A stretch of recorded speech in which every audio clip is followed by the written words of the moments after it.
Hey, this morning I want to talk about ohms and I want to talk about chanting. And really, I want to give us 5 benefits, 5 reasons that we should chant in our classes, or at least go with ohms. I'm not talking about full on chanting, but the benefits of using the ohm in our classes, particularly if you're working with chair classes or if you're working with older people.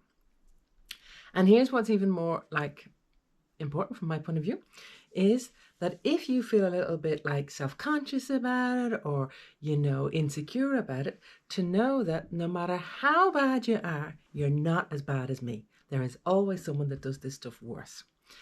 So ohms and the whole idea of using our voice in this way. I am, let me see. When I was about probably six, we were practicing, for the First Holy Communion, and we're all like in the chairs, and we're all standing on the table, and we're all singing our hearts to our little heart's content. And the nun came along and was listening behind every person. She went from person to person to person to person to person to person, and then back to me. She came back to me and she told me to mime. She asked me to mime because my voice was so bad that I was putting all the kids off around me, and asked me to mime. I was about 6. So for about 30 years, I never used my voice in that way. I never did anything that remotely looked like singing. If I was in a place, I was always miming, and I never let my voice out.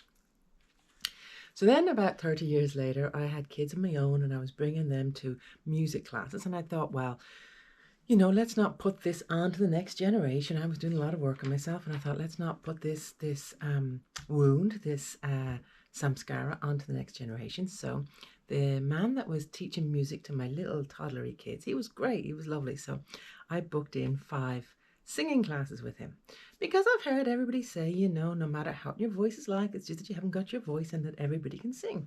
So how long I taught for my 5 classes. And by the 3rd class, the man said to me, I think you should learn how to play the squeeze box, the accordion, the squeeze accordion. I think that would suit you better than singing because everybody needs a party act and that should be yours. So that was me singing for another little while.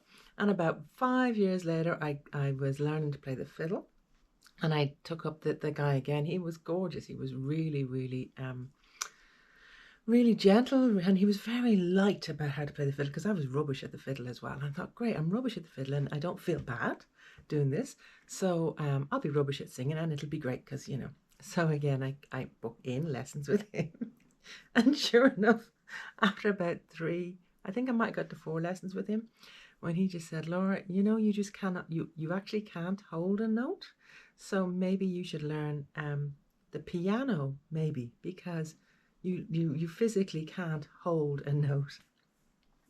Anyway, so needless to say, I became even more self-conscious about my voice and all of this beautiful chanting. I was a lovely lady when I was training, had fantastic chanting voice.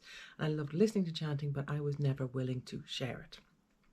When I was 18 or so, I was a Girl Guide leader, and I had to teach the kids the anthem. I don't know if any of you are in the Girl Guides, but the anthem. And then once a year, there's this big event where all of the Girl Guides meet together. So I don't know, maybe 50 different troops. And we're at the end, we're all singing the anthem. And after that, the commissioner, the person in charge, came over to me and asked what was going on, And so she came. Apparently, my kids were singing completely random things. I don't know what they were singing, but it certainly wasn't the anthem. So then she came and actually started to teach those kids the anthem so that they weren't singing what I was singing.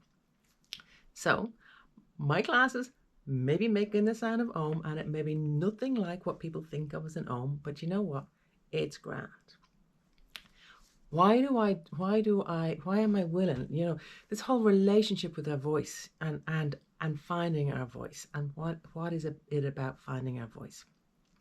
It turns out that even as self-conscious as I was about my voice and this idea of singing and projecting my voice in that way, it suddenly dawned on me that I use my voice all the time. I use my voice to project, to teach, to train, to bring people into meditation.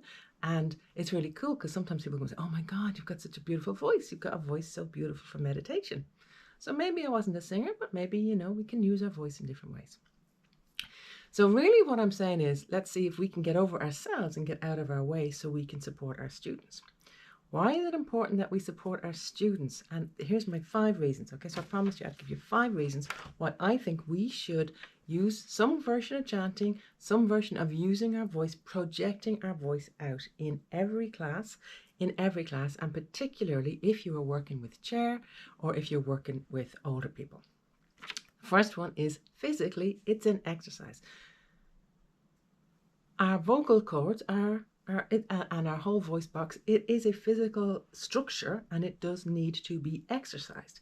And therefore, what happens is as we get older and we maybe, some of you might have sort of experienced menopause, or you might have had this, or even baby brain after, pregnancy or during pregnancy, where the words kind of get fumbled in our mouth and we can't get the words out.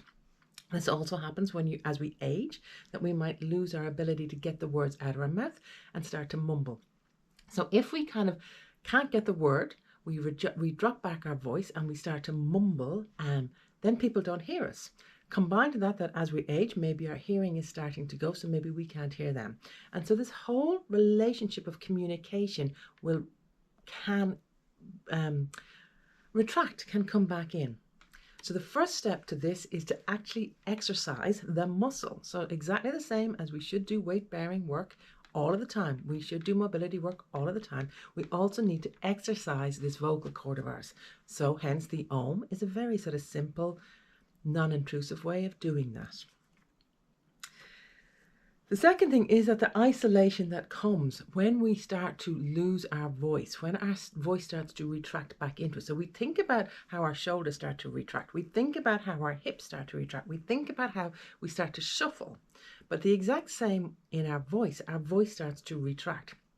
And what happens when we do that is this whole sense of isolation. So I've already spoken about how our hearing may also be going. But if we can't project out and say we're, asking for something and they don't hear us, and then you go, well, is it worth me repeating it, or will I just forget about it and actually not ask for that thing at all? And so there again, it comes into agency. So when we come into agency, which is our third reason that I think it's really important that we work with this, is that it's very easy to give up on ourselves. And when we struggle to communicate, we kind of then decide, well, is it worth it? Do I really want the salt that much? Do I really want to tell the doctor that much that I've got a headache? Do I really want to, how important is it? And we gradually start to make ourselves less important and our needs less important and not ask for what we want. And obviously then there's a socialization side of it, and we all know how important socialization is for our mental health. Like, who is the healthiest people? The people who are married or who have socialization. And that's one of the things that really support us not aging. Part of socialization is this communication. So again, we need to be able to actually communicate, to express ourselves, to be able to socialize, and to feel comfortable socializing and to want to socialize, and that to support socializing not be a big deal, not be hard. The other side of it is breath, and particularly say if you're working with people who are in a wheelchair permanently, and obviously as we age, the whole structure here will get much more solid, and this whole idea of actually being able to breathe freely. When people are chanting, and in my classes, I only chant Om because, like I say, tone deaf, can't hold a note. So all I do is 3 Oms. The last one I go Om, Shanti, Shanti, Shanti, and I have no idea what that sounds like, but it'll be grand. But all we need is something that really fills the lungs and projects the voice out. I also play with the idea of them being loud and being quiet and being internal, because there is that beautiful resonance that happens internally. So they don't all have to be loud, and changing it up, in my experience, has allowed people become louder because it's not always loud. So they kind of start quiet, get louder, get quieter, or whatever. And then the final reason that or how all of this comes about for me is around Parkinson's. So this came to my awareness a few years ago when I heard an interview on a radio station, actually, where a lady was doing a pilot study with people who were suffering from Parkinson's, where she was training them with their voice. And it's funny, I was speaking to a social worker yesterday, and I was talking about Parkinson's, and she said, oh yeah, I don't know much about Parkinson's, but singing is really good for people with Parkinson's. So with Parkinson's, there is the whole loss of control at the muscles. So the actual, in time, a long time down the line, actually swallowing can become difficult. Now, Parkinson's obviously is one particular example, but the symptoms of that really translate across the whole population. So in there, they've done research and they've done loads of fantastic studies where even just 6 weeks, where they do this voice training with people who are suffering from Parkinson's has transformed their life. It's transformed it from the physicality of being able to do it, from obviously the muscular tone that they get, but then also what's really important is that whole socialization, that agency, that asking for what they require. So what have we got?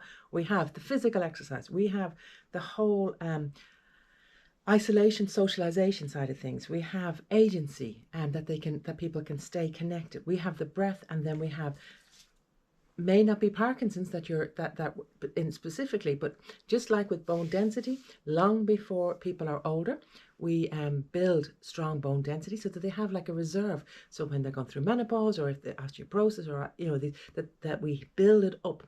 We build up our bone density when we're young, so we have it as it deteriorates naturally as we age. So the exact same thing, build it up no matter what age they are, but particularly, like I say, chair and older people, go and do a few ohms and feel like a fool, and don't worry, they'll come with you. Om. Have some fun.